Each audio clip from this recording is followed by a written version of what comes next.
In this Electude tutorial, you will learn how to upload a batch of students from the administration login.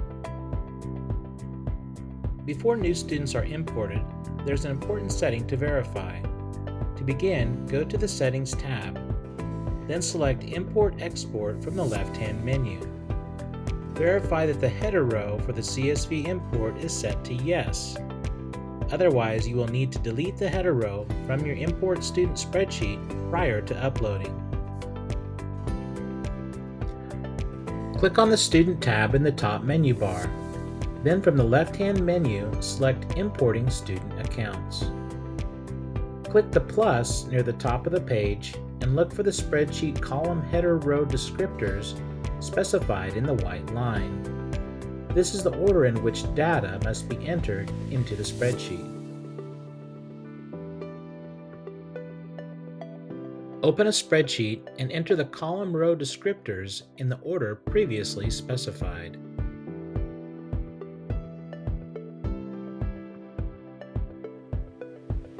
Enter the student and group data on the spreadsheet in accordance with the header row. If you do not have groups with subgroups, leave the parent group column empty. Every student must have a unique username. All passwords can initially be set to the same.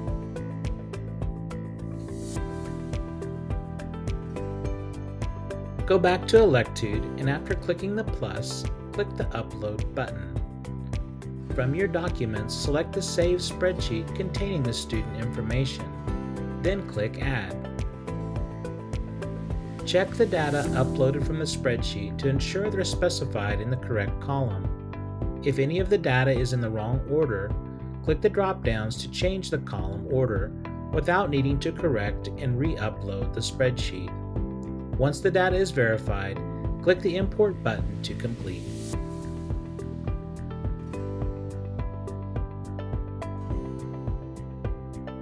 To check your work, log in as teacher and go to the Students tab. Here you will find the students within the group specified on the spreadsheet.